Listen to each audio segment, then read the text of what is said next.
Good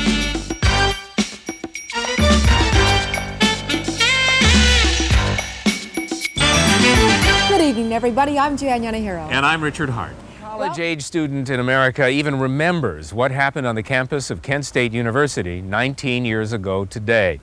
Yet it's sort of like the Kennedy assassination. If you were around then, you remember what you were doing and where you were when you heard the news.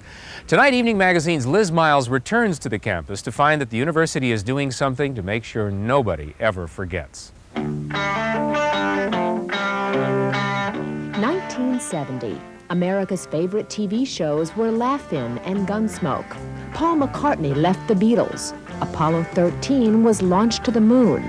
And President Nixon sent U.S. troops into Cambodia. And as a result of that military decision, on May 4th, 1970, as young Americans died fighting in the jungles of Southeast Asia, others died protesting. Alan Canfora was a casualty of the Vietnam War, but he was shot by U.S. National Guardsmen on the once quiet campus of a university called Kent State. This summer I hear the drumming, forget in Ohio. And here there were some stones thrown back and forth, both by the National Guard and the students. But the distance between the two groups was so great the stones fell short, so the rock throwing stopped. Then the Guard regrouped, marched back up the hill, and as they got to the top of the hill, they turned and fired back down in this direction. And when the National Guard turned and started to fire, people ran for cover behind the cars in the parking lot. And that's where the 4 students were killed.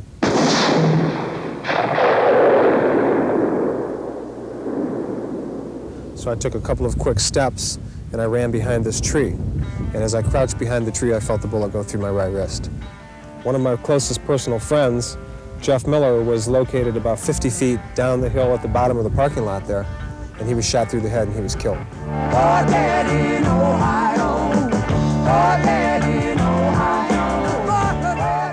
19 years later, there are few reminders of the tragedy at Kent State. There is this headstone dedicated to the 4 students who lost their lives in this parking lot, and there is a bullet hole in a piece of metal sculpture. The issue that divides this campus today is not the Vietnam War, but a long overdue memorial to the 13 students who were shot for protesting that war. It wasn't until 1985 that the university even agreed to build a memorial, a 70-foot granite plaza to be built on the site of the shootings, with 13 pillars representing the students who were shot.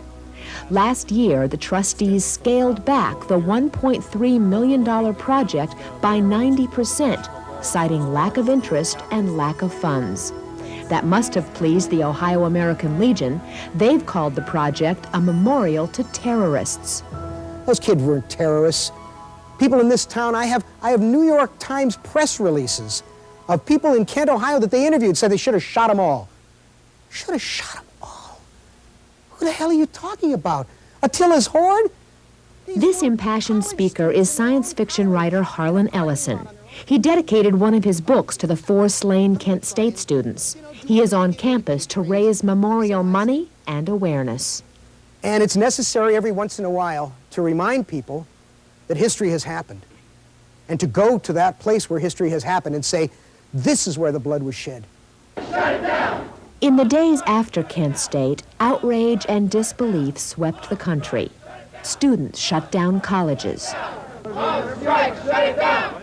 Candlelight vigils were held, and heartbroken parents buried children they thought were safe from the horrors of war. We say, Allison, fear not, but go in peace to your Maker. Some say that May 4th, 1970 was the beginning of the end of the war in Vietnam. 54 days later, the last U.S. troops withdrew from Cambodia. Many of today's students regard the proposed memorial as an unnecessary reminder of an infamous day of shame. Others feel it is the only honorable way to mourn and acknowledge a grim lesson in American history that must never be repeated.